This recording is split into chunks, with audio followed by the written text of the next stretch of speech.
guys, Danny Johnson here, and today I'm going to talk about something that's connected to the video I posted just the other day about paying off my Terminator Cobra. So that was a big achievement for me. It was a 6-year loan, and there's a lot of advantages and disadvantages which I kind of want to talk about in this video. One of the main advantages being that these days you have to literally buy your credit. If you pay things off too quickly, as one of my followers had commented, you don't have the opportunity of building credit. They don't want you to pay things off. As Americans, we are bred to go into debt and buy things, and we'll get into that a little bit later, because that's the automatic feeling you get as soon as you pay something off. Is you now think, okay, what can I buy? Okay, there's these funny memes floating around, saying tag the owner, and then it shows a picture of the bank, and then another one, the bank called and they want to know why you're racing their car, and a lot of them, that's a pretty good point to bring home. Something to think about is the used car depreciation. This is something I've thought about often, and you typically don't want to buy a car until you're at least 4 years in and it has some mileage on it, unless you're willing to lose quite a bit of money on depreciation.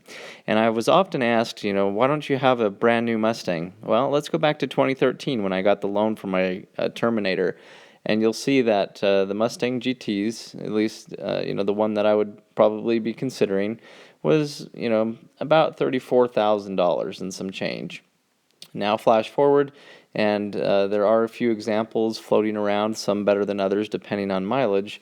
But what I often say to people is that for just the amount of depreciation that I would have lost on a new Mustang 5.0, I could have almost bought my Terminator outright or been pretty close to it. And so that's really the point that, that's one of the biggest reasons why I don't want to go out and buy a brand new Mustang unless it was, maybe a special edition one that would depreciate less. And, of course, the way that I like to do it is have some daily drivers like my truck and even my Mustang GT and Mach 1, and then leave the Terminator for weekends where the mileage will stay down. Something to also consider is there's other costs associated with a brand new car that comes with a loan, and that is the insurance. You have to have full coverage insurance if you have a loan on the car.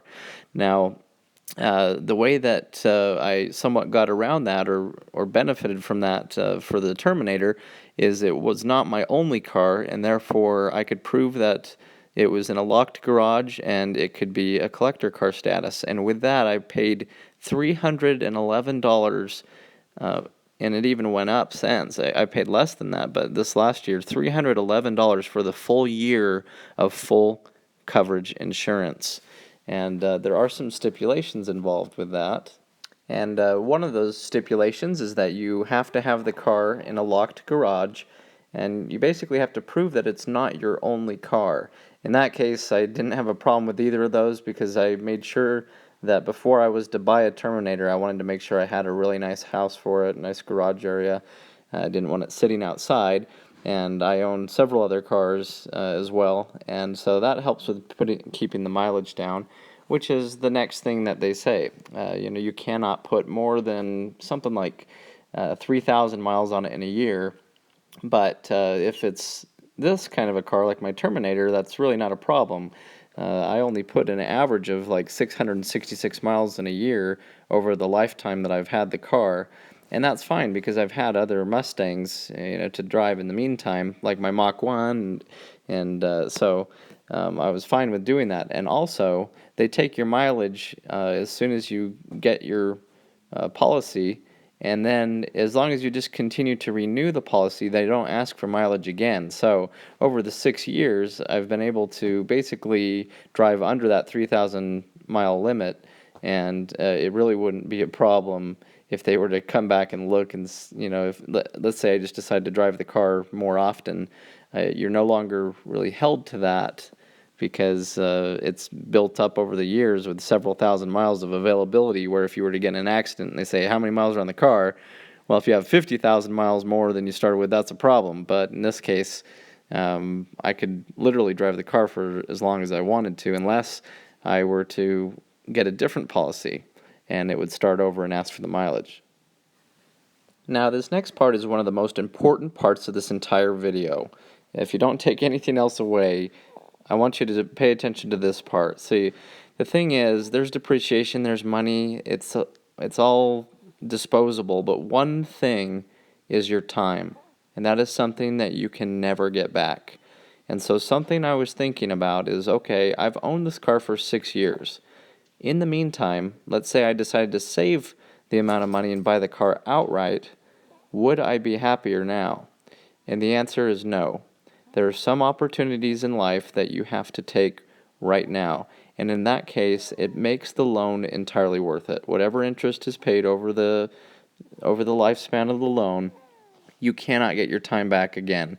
I am now 6 years older than I was, and in this case, as I think back, no, I would not want to save the whatever it was, $1,500 or whatever I paid in interest over the loan of the year. I would not trade 6 years of my life for that much money. So if this is an investment that you're taking right now in your life in order to enjoy, your youth, or in order to enjoy the time of your life 6 years into the future, then that is something that you really need to consider. And so with that said, I'm very happy that I bought this car. And this particular car, since I didn't put a ton of miles on it, and because it is a Terminator, is worth exactly the same, if not more, than what I bought it for 6 years ago. And that is a very hard thing to find on a car. And, as we talked about earlier, with newer cars you have depreciation. Now, if you have a way to write that depreciation off as a business expense, which most people don't, then you're basically, you're going to lose money on a new car. That's just how it is. But if you pick up a car that's pretty much done depreciating, and it doesn't have to be a Terminator, it can be a car that's, 4 to 6 years old, still has low mileage, something that eventually you could still sell for about what you bought it for. And some of my other cars are the case. My truck, I spent, $6,800 out the door on it. I'm sure I could get at least $5,000 out of it. And then there's others like my wife's car, which I would not get my money back for. We paid, $14,000 for it. It's probably worth $5,000, but we put over 100,000 miles on that car. Now, I kind of have to laugh a bit because these trucks, in my car, they're older, they're higher mileage, but every time they break down, I have an opportunity to make a video about it. So for me, having an older car is rewarding, that I get to fix it and make videos for it. And, it's actually kind of funny because a lot of these videos have more views on them than some of my Mustang content. So even though I'm fixing them on the side as something that has to be done, I'm able to benefit from them in that other way. And so maybe that's not the case for a lot of people. They just want a car to get from point A to point B, or they just want, one nice car, and that's all they have to share. But in this case, it's been a good benefit for me having this car as these other ones to fix. Now, I don't want to get too much into economics here, but a lot of the subprime auto loans are failing, and people are an easy 30 days behind, 30 to 90 days behind on their loans.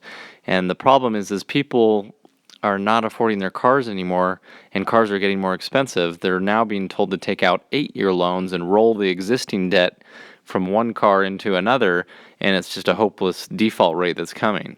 And, as far as I'm concerned, I'm looking at family cars like this nice Yukon for my wife, for our child, and it's just not going to happen. I'm not going to go out and spend $66,000 before tax and lose $15,000 on it over a few years. The depreciation is just too much. So anyway, for that reason, I'm pretty well off just keeping the cars that I have. They're all paid off. A lot of them I've purchased so that, if I did have to sell them, they wouldn't be worth any less than what I bought them for, if possible. And, I think that's just the way to go. Buy something used, enjoy it. Every new car eventually will be a used car. So anyway, thanks for watching. This is just a few thoughts that I had about my process here as I've paid off my Terminator and had some of my other cars that were pretty much bought in cash. But anyway, that's just my opinion on how to buy and sell cars. So Thanks for watching.